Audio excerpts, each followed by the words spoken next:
Waalaikumsalam warahmatullahi wabarakatuh. Kembali lagi dengan saya Ilham Fargi Pradana dalam podcast Sore-sore. Iya. Dengan kesempatan kali ini kita ditemani oleh Mas Imad dan Mas Faik dan Mas Rapli. Iya. Ya, gimana nih? Perkenalan dulu dong. Perkenalan silakan dulu dari Mas Imad ya. Silakan Mas. Nama saya Muhammad Imaduddin Hidayat, jurusan Ilmu Al-Qur'an dan Tafsir, Fakultas Usuluddin dan Humaniora, UIN Wali Songo Semarang, asal Cirebon. Ya, silakan Mas Faik diperkenalkan dirinya. Perkenalkan, nama saya Faik Dia Ulhah Badiar dari Hukum Keluarga Islam, Fakultas Syariah dan Hukum, UIN Wali Songo Semarang, asal saya dari Rembang. Terakhir Mas Kifli, silakan Mas. Oke, perkenalkan nama saya Rafli Zulhak dari Prodi Hukum Keluarga Islam, Fakultas Syariah dan Hukum, asal saya dari Pati. Ya, pada kesempatan sore ini enaknya bahas apa ini? Enaknya apa nih? Lagi hangat-hangat sekarang itu Maulid Nabi, bisa juga Hari Santri, atau saya punya materi ini, Mas. Jadi kadang kan misalnya Mas Rafli itu punya kerentek keinginan hati, tiba-tiba senang sama seseorang. Di mahasiswi KKN itu gimana ya? Ini keinginan ini nih masalahnya dari Allah, dari setan, dari nafsu, apa bisa jadi nih dorongan hati murni. Gimana? Enak nggak pembahasan itu? Gimana? Enak. Bagi kalau muda itu memang masalah hati itulah masalah yang serius ya. Iya, betul. Gimana? Boleh. Jadi ada kitab bagus nih, Mas. Apa Jadi itu? saya pernah ngaji sebuah kitab namanya Minhajul Abidin, karangannya Imam Al-Ghazali. Imam Al-Ghazali itu merupakan imam Hujatul Islam ya, terkenal ulama ahlu sunnah di era abad 500 Masehi waktu itu. Nah, 500 Hijriah ya. Oh, iya. 500 Masehi malah Nabi belum lahir waktu itu. Bercanda dong. Nah, tapi anehnya Imam Al-Ghazali meskipun beliau itu ulama terkemuka, tapi beliau itu lahirnya bukan di Mekah, Bang. Ya kok gitu? Jadi anehnya Islam itu seperti itu. Padahal Nabi Muhammad lahir di Mekah. Tapi setelah Nabi meninggal itu banyak sahabat pindah ke Madinah, bahkan ada ke Iran. Kenapa?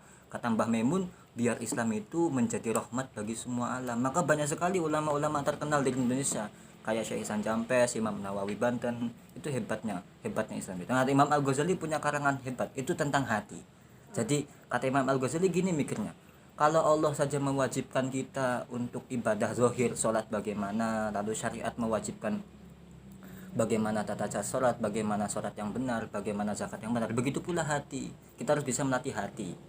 Hati ini dari siapa? Kira-kira misal, aku pengen bakso yuk. Nah, itu tiba-tiba kerentek itu tuh dari mana itu? Misalnya Rafli tiba-tiba, ayo mie ayam kayak tadi. Itu dari mana itu? Apalagi pas waktunya hujan ya. Nah, itu seperti itu. Ya, silakan dilanjutkan ya, Mas. Ya, jadi tadi melanjutkan tadi ya. Misalnya kita tiba-tiba kerentak mau bakso nih, mau mie ayam nih. Apa mau tiba-tiba mau ziarah nih, tapi wayahnya kuliah. Itu gimana itu? Kan berbuat ziarah itu perbuatan baik, tapi kan ada kewajiban kuliah. Ini kerentak atau kianah hati ini seperti apa? Nah, sampai sekarang ada yang mau pernah kerentak atau gimana? Misalnya Mas Rafli gimana nih? Nah, ini ada kerentek ini. Misal tadi Ya, silakan. Ya, gimana? Bakso. Ya, yang bakso itu loh tadi loh. Ya. Nah, bakso itu kan pengen makan bakso itu kan mengikuti hawa Iya, nafsu benar. nafsu makan ya. Iya, benar. Nah, itu kerenteknya tuh masuk situ apa gimana? Apa Nah, ada yang lain? Ya, itu bisa jadi. Jadi kadang kita mau tiba-tiba ayo bakso yuk. Itu kan enggak semerta-merta apa ya.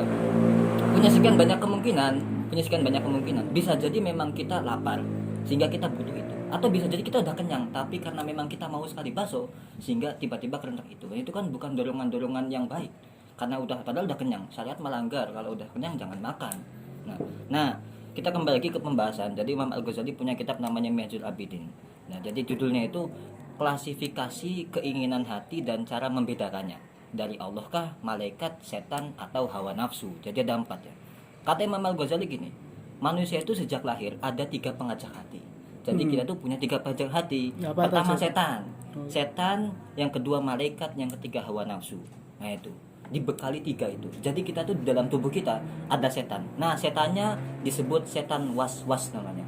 Itu berada di sebelah kiri kita. Temennya pocong nggak itu? Termasuk apakah demit? Pocong itu kenapa Anda bisa mikir pocong?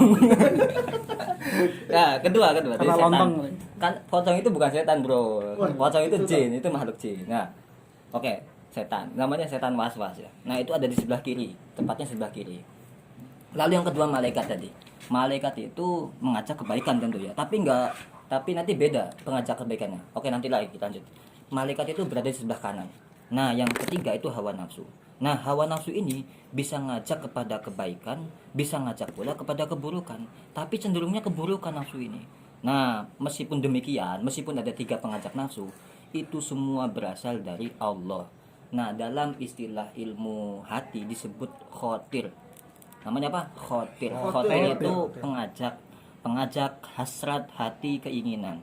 Nah, tapi gini, perlu diketahui kalau Allah itu kadang memberikan keinginan buruk pada hambanya, tapi tujuannya menguji, gitu loh. Jadi tiba-tiba pengen ini, itu menguji.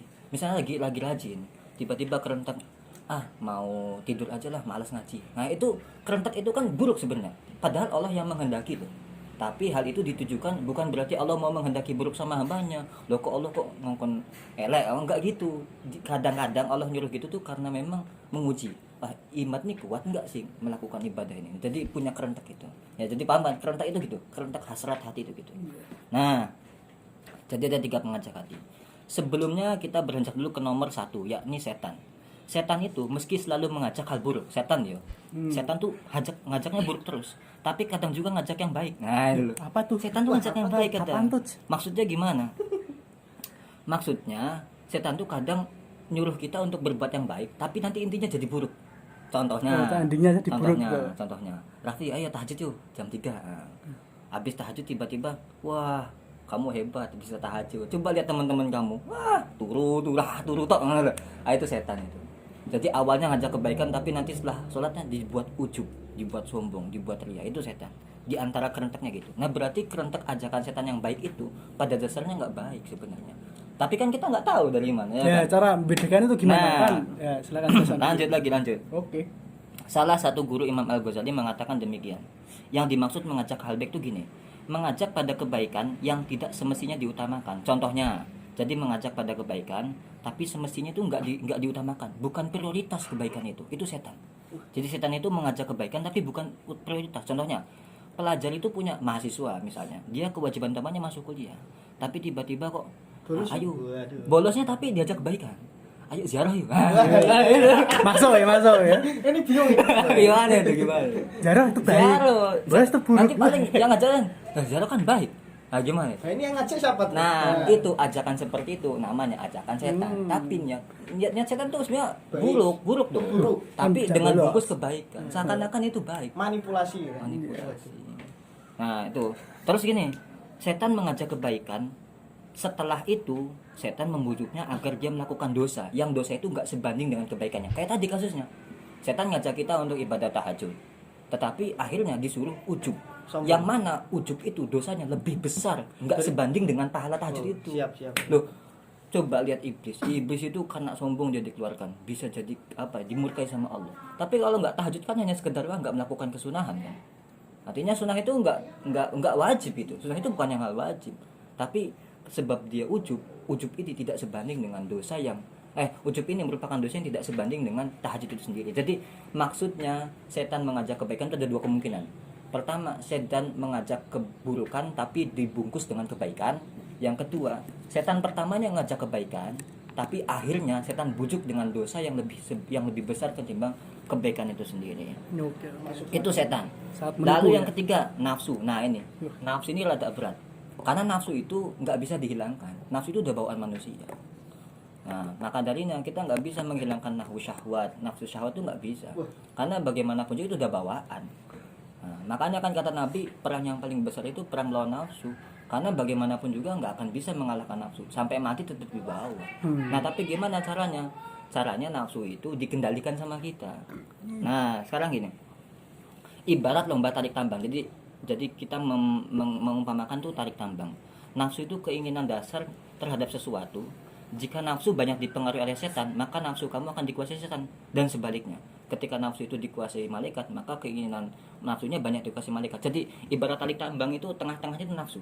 Nafsu kadang labil dia, ke kanan apa ke kiri. Nah, yang setan narik ke kiri, yang malaikat narik ke kanan. Tergantung yang kuat. Kalau kita dorongan nafsunya malaikat lebih kuat, berarti kita cenderung banyak melakukan kebaikan. Tapi kalau dorongan setan yang lebih kuat, nafsu kita cenderung pada keburukan. Nah, tapi masalahnya nafsu itu cenderung kepada malas, kepada yang enak. Berarti kan seakan-akan nafsu ini tabiatnya siap. Jadi nafsu itu ibaratnya dia tarik tambang gitu. Kalau banyak ke kanan ikut malaikat ya jadi baik, kalau ke kiri ikut setan jadi buruk. Tapi pada dasarnya tabiatnya nafsu itu sebenarnya melakukan keburukan. Jadi manusia itu diuji dengan dua, setan dan nafsu. Jadi 2 berbanding 1. Itu manusia itu berat sebenarnya. Makanya manusia itu sebenarnya makhluk yang sempurna, tapi ujian amanatnya juga besar. Karena dia harus menanggung dua lawan itu, nafsu dan setan.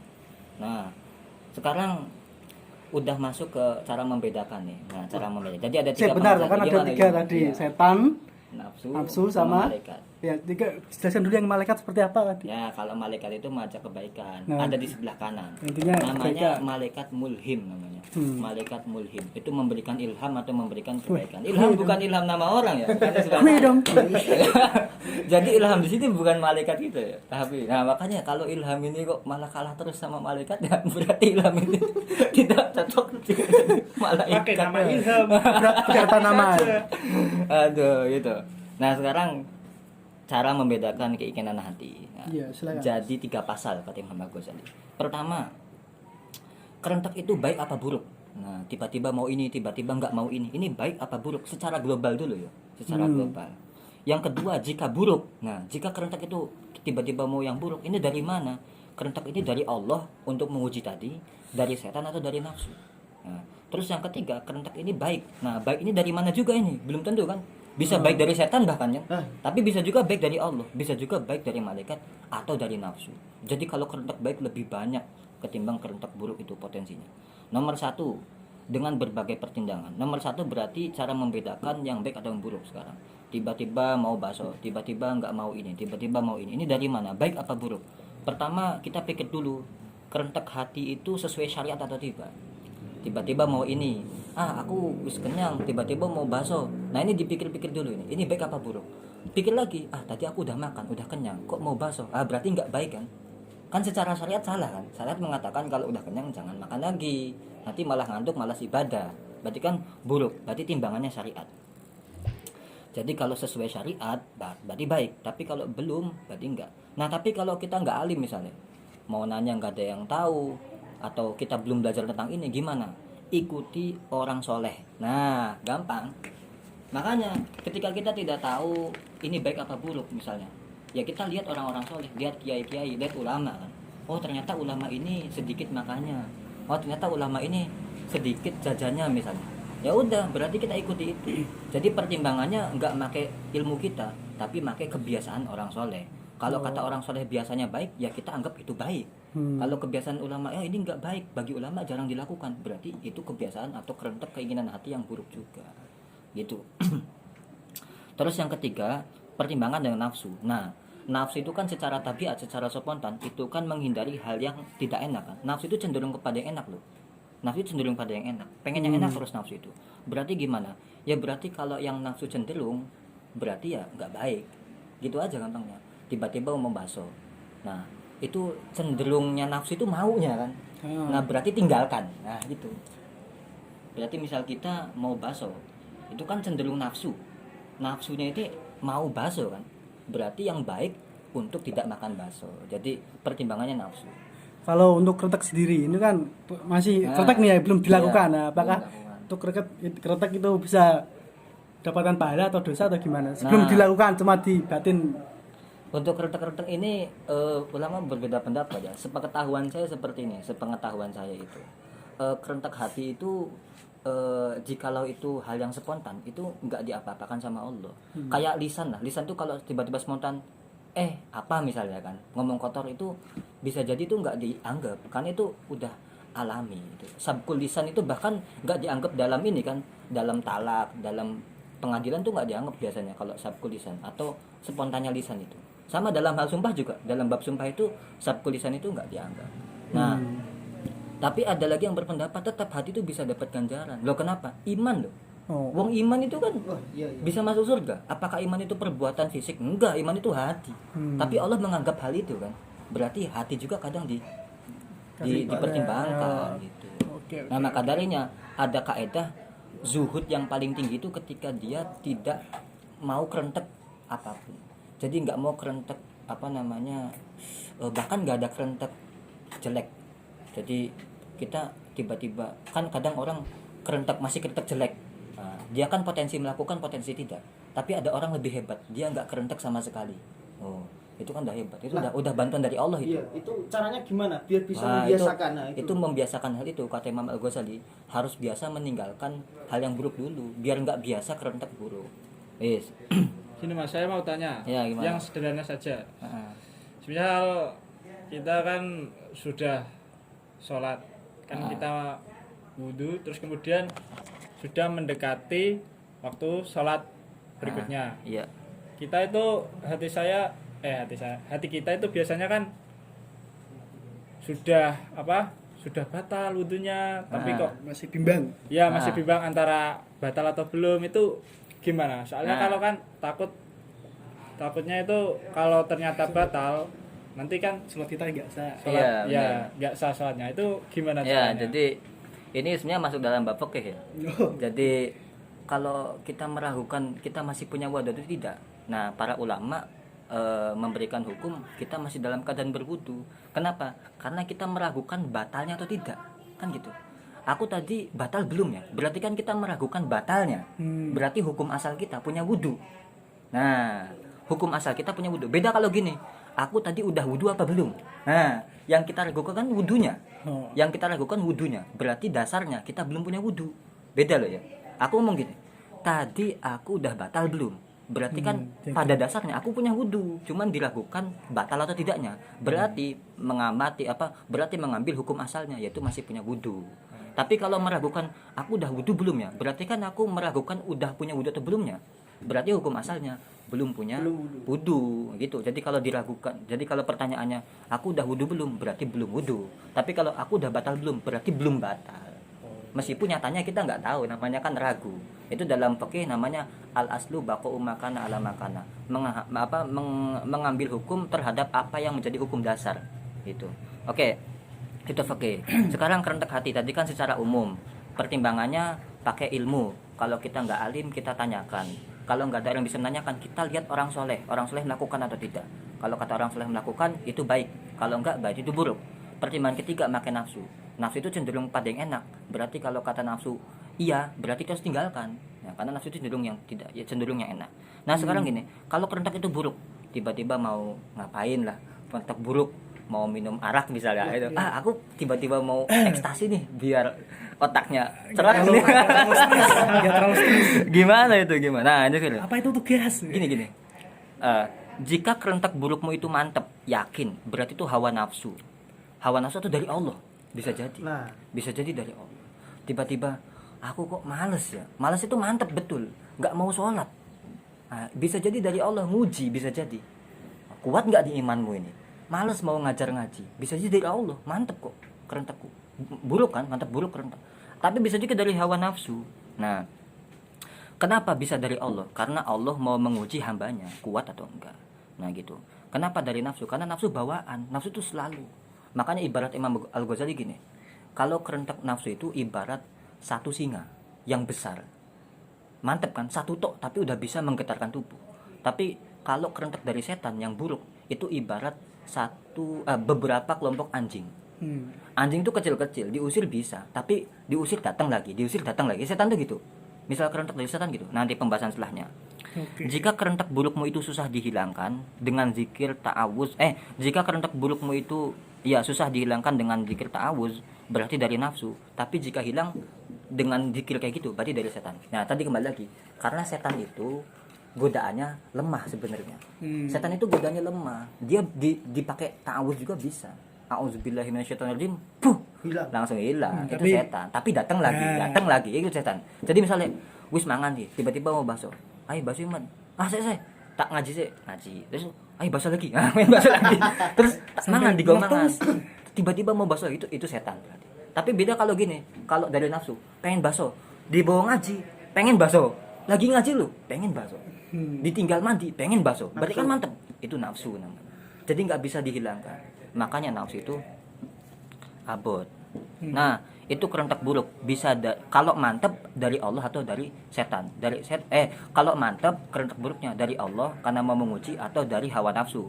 Kalau kerentak itu bisa dihilangkan dengan ta'awuz zikiran, berarti dari setan. Kalau enggak dari nafsu. Nah, sekarang yang terakhir nih. Kerentak baik. Kerentak baik ini bisa dari Allah, bisa dari malaikat, bisa dari setan, bisa dari nafsu. Bisa 4 kemungkinannya. Makanya bahaya. Kerentak baik itu enggak semuanya yang wah, aku tiba-tiba ayo jamaah ayo. Belum tentu sebenarnya kita jamaah itu kerentak baik, belum tentu. Karena Bisa jadi cewek, gini. jamaah Iya di pacarku wis di musik. Iya. Itu bisa jadi deh. aku tak andan nah. Anak Pak Yai ki. Nah, itu kerentak baik itu sebenarnya nggak sembarangan. Makanya kita ketika mau pengen berbuat baik sebenarnya itu bisa jadi buruk sebenarnya. Nah, makanya kita harus perlu banyak belajar. Kata Imam Al-Ghazali, jika kerentak burukmu itu mantep, berarti dari Allah. Tiba-tiba aku pengen tahajud, bener-bener mau, aku ngerasa bersalah, itu dari Allah. Berarti Allah menghendaki kamu mau tahajud, kamu mau dikehendaki taubat sama Allah, bersyukur kan. Tapi jika hanya sepintas mundar mandir, pengen tahajud tapi kok rasanya hati saya enak dulu ya. Tapi pengen, nah mundar mandir, dia nggak yakin. Yura Itu- yura gitu. Nah yura itu dari setan atau bisa dari malaikat. Kan tadi tarik kan, nafsu kan bisa narik ke kanan bisa ke kiri. Kalau setannya kuat, ya berarti nggak tahajud. Tapi kalau malaikatnya kuat berarti tahajud. Itu kalau sepintas. Nah, yang kedua, jika kerentak baikmu itu setelah kamu taat berarti dari Allah. Tapi jika tiba-tiba berarti dari malaikat. Misalnya habis ngaji tiba-tiba mau nolong orang. Nah, berarti kan seakan-akan kita telah melakukan ketaatan, lalu Allah tuh melihat kita. Oh, jebul Ima tuh habis melakukan ketaatan. Wis, kamu tak kasih kebaikan lagi. Kamu tiba-tiba mau ini. Itu dari Allah. Jadi tiba-tiba habis jamaah mau ziarah yuk. Mumpung dekat makomnya, itu dari Allah. Tapi kalau hanya sepintas atau tiba-tiba aja, ayo ziarah yuk. Tiba-tiba ngono loh, aneh kan. Rafli ngajak, "Mas ziarah." Loh, Ada apa? aneh. Enggak ada hujan. Nggak ada Sangat angin, nggak ada hujan, nggak ada apa, tiba-tiba mau ziarah. Awan. Itu dari malaikat. Jadi malaikat mau mendorong kita karena fitrahnya kita kan mau melakukan ketaatan kan. Uang kok aslinya setiap orang tuh aslinya mau melakukan kebaikan. Cuman dia terhalang sama dua tadi, kalau nggak setannya nafsu.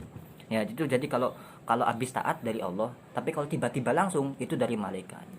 Nah, jika kerentak baikmu itu merupakan amal hati, sabar, zuhud, aku pengen sabar wae, pengen dadi wong sing tawadu, pengen dadi wong sing ora sombong, itu berarti dari Allah. Pasti dari Allah. Kenapa? Karena nggak ada yang tahu hati kecuali Allah.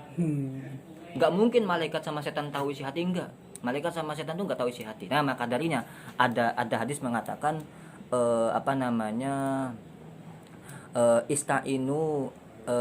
istainu amalakum bikitmanihi. Jadi tolonglah cita-cita kamu dengan cara menyembunyikannya. Gini misalnya, aku pengen jadi orang sukses suatu saat nanti. Jangan diomongkan ke orang. Kenapa? Karena setiap orang yang punya nikmat itu akan dihasudi. Kamu tiba-tiba cerita, aku pengen jadi pengusaha sukses. Bisa jadi temanmu itu nggak suka sama kamu, sehingga mendoakan, semoga aja nggak jadi. Nah, jadi gitu. Atau setan tahu, malas. Oh, setan. Jadi setiap yang diucapkan sama kita itu didengar setan, didengar malaikat, didengar jin. Kalau diceritakan sama orang lain, didengar orang lain. Potensinya, iya kalau doakan baik, kalau doakan buruk. Nah, nauzubillah kan. Makanya disimpan aja di dalam hati, biar Allah yang tahu. Tiba-tiba suka sama cewek A, jangan kasih tahu, biarin aja. Kan Retak supaya hati. dibantu. Supaya bisa dibantuin nih. Iya, kalau yang ngebantu nggak suka. Kalau yang ngebantu suka jadi Waduh, masalah. tertickung. Nah, jadi kalau kerentak baiknya tentang urusan hati, mau tiba-tiba zuhud, mau tiba-tiba sabar, itu dari Allah. Udah, jadi itu kalau kerentak baikmu dari Allah atau dari malaikat. Nah, tapi untuk yang kedua, kalau kerentak baikmu dari setan atau dari nafsu, gimana ini? Untuk yang kedua sama aja, baik dari nafsu atau setan. Kerentak baik dari setan atau nafsu itu bersifat tergesa-gesa, itu loh. Jadi kalau setan nafsu mau baik itu tergesa-gesa sebenarnya. Ayo mah tahajud yuk, saiki. Nah, loh. Kan mumpung temenmu masih tidur. Nah, itu. Jadi nyuruh kita berbuat baik tapi tergesa-gesa sifatnya. Itu dari setan atau dari nafsu. Nah, tidak memperhatikan akibat akhirnya. Enggak lihat akibat akhirnya. Bisa jadi mau ziarah tapi bolos sekolah. Itu kan enggak baik. Enggak memperlihatkan ke depannya. Mau ikut pengajian umum tapi enggak ngaji pondok. Kan sama aja. Enggak lihat akibat setelahnya. Nah, itu setan. Sehingga dia tidak ada rasa takut untuk bersalah, enggak ada pertimbangannya kok, dan bersemangat. Jadi malah sembrono kan. Itu kalau dari setan. Kerentek baik dari setan itu tergesa-gesa, tidak melihat akibat akhirnya dan jadi sembrono. Ini ringkasan dari kitab Imam Al-Ghazali. Jadi kita perlu mengaji hati ini. Jadi tadi yang baik. Jadi kesimpulannya ada 3 pengacak hati. Bisa dari setan, bisa dari malaikat, bisa dari nafsu itu sendiri. Bahkan bisa dari Allah. Itu yang paling utama. Nah, bisa jadi ini pertama pertimbangannya ini baik apa buruk kan gitu. Kalau buruk ini dari mana? Nah, kalau baik ini juga dari mana? Itu perlu dipertimbangkan. Ini ringkasan dari kitab Imam Al-Ghazali, Minhajul Abidin halaman 21 sampai 24. Ya ada yang mau bertanya nggak sampai sini? Ya teman-teman silakan ada yang menjanggal atau unek-unek lah. Masalah cewek. Saya mau tanya Mas. Ya gimana Mas Kita kan ini lagi KKN ya di desa orang, dan kan misal kita kan ada kewajiban apa itu namanya azan di musola, Iya. dan Jamaah. alhamdulillahnya diberikan suara yang bagus. Nah, Iya. terus kita adzan, terus ada warga yang apa itu namanya suka dengan azan kita. Kemudian nah warga itu ternyata punya anak perempuan. Terus gini, Masuk. Mas mau nggak Jadi menantu. jadi apa? Mau sama anak saya nggak? Terus kemudian dia semakin rajin itu apa adanya 5 waktu itu gimana Mas? Apakah itu datang dari Allah atau malaikat atau setan?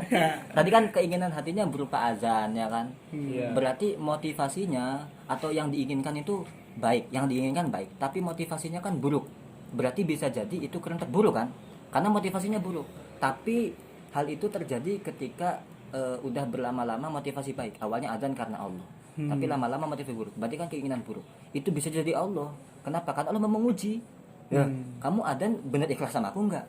Dikasih seneng nih, dikasih seneng nih ada hambaku perempuan cantik seneng kamu. Ada bulan desa nih, ada Gimana bulan ini? desa. Itu kan bisa jadi. Jadi kerentek dari Allah untuk menguji kuat nggak nih imannya.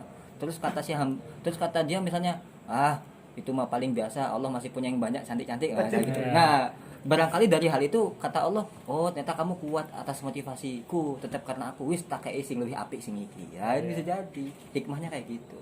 Tapi kalau misalnya kita tetap ikuti motivasi itu, Allah ngasih perempuannya itu, tapi nggak sebanding dengan yang bakal dipersiapkan sama Allah lagi. Oke. Itu ya Mas ya. Baik, Iya. makasih Mas atas jawabannya. Ada lagi? Ada lagi tidak? Mungkin hati. ini kerentek hati dari saya atau Iya. mungkin banyak orang yang sudah mengalami ini ya. Kan katanya gini. Ini termasuk malaikat atau setan nggak tahu. Bro. Iya. Katanya Allah itu dalam. Ya. Manusia adalah wayang. Iya benar. Wayang adalah yang gerakan dalam. Terus kita berbuat buruk. Nah. Kok kenapa yang dihisap di neraka malah manusia agak dalangnya? Nah, Itu gimana itu, Mas? ini pertanyaan Mas Ilham sangat berat sekali. Ya, biar berbobot. Aduh, jadi ini pertanyaan tauhid ya. Oke. Jadi seakan-akan emang jadi semua itu berasal dari Allah, baik yang buruk ataupun yang tidak. Secara hakikat semua dari Allah. Kita melakukan baik dari Allah, kita punya kehendak buruk dari Allah. Tapi nggak sopan, nggak sopan ketika kita menisbatkan yang buruk kepada Allah. Maka darinya Nabi Ayub ketika menisbatkan sakitnya itu dari setan. Nah, Nabi Musa ketika membunuh orang budaknya Fir'aun atau itunya Fir'aun, itu beliau ngendikannya haza min amali syaitan. Ini merupakan perbuatan syaitan. Jadi enggak menisbatkan sama Allah. Jadi enggak sopan. Nah, adapun gini, itu Allah tuh zalim enggak ya? Kan dia dalangnya. Kita kan wayangnya, diperlakukan seenaknya. Sebenarnya enggak zalim karena Allah yang punya langit bumi. Kan selain Allah itu milik Allah. Seandainya aku punya segala macam makanan, bebas toh, aku yang buat, aku yang membuang, aku yang ngejual, mau terserah, mau aku jual, mau aku buang, itu kan makananku. Aku yang menciptakan. Beda kalau ada Mas Rafli misalnya nitip makanan ke aku, lalu sama aku yang harusnya dijual malah dibuang, itu baru zalim karena bukan ciptaanku. Nah, sedangkan semua di alam dunia ini milik Allah, berarti Allah berhak dong. Awalnya mau dimasukkan ke surga, akhirnya ke neraka, ya silahkan saja. Nah, terus kalau masih kerentek aneh kayak gitu. Udah kata Nabi, tinggalkan itu kan itu dari setan. Berarti keretakan setan tuh, Pak. Iya, jadi Iya. karena kata Nabi itu pikirkan saja makhluknya Allah, jangan pikirkan zat Allah itu sendiri. Masya Allah, cantiknya dia, seperti gitu. Mau dong. Tanya-tanya lagi Mas, tanya lagi. Ya Mas. tanya lagi. Ini kan ada contoh ya. Gimana? Contoh seorang kan mau Jumatan ini. Mas. Ini Gimana? mau Jumatan, kretek hatinya kan mau Jumatan. Iya, mau Baik kan? Jumatan. Baik. Kan datang. Heeh. Nah, sampainya sana tuh udah telat. Heeh. Nah, muncul lagi kretek lagi. Wes telat iki, udah telat. Udah pada rukuk Pulang nih. aja gimana nih? Heeh. Tapi suatu sisi ada kretek lagi. Masa aku rak Jumatan, masa aku udah Jumatan. Nah, ini gimana? Kan ada dua sisi. Ya, ada yang berarti ngajak kebaikan, ada yang ngajak sebenarnya kamu belum tahu itu kerentek baik atau tidak. Wah, itu. Padahal kan kata syariat Jumatan kan wajib. Tapi kok tiba-tiba kerentek, udah telat. Padahal kan bisa masbuk. Nah, berarti bisa jadi Anda itu tidak tahu kerenteknya. Nah, makanya timbangkan secara syariat. Kita belajar fikih. Oh, ternyata Jumatan itu wajib. Ya sudah, mau telat atau tidak tetap wajib Jumatan kan bisa masbuk. Nah, adapun karena ada uzur hujan misalnya, nah, itu hal yang lain. Jadi awalnya gini, cara ngebedain awal. Kita perhatikan ini kerentek baik apa buruk, kan gitu. Nah, baru diperinci lagi kalau buruk dari siapa, kalau baik juga dari siapa.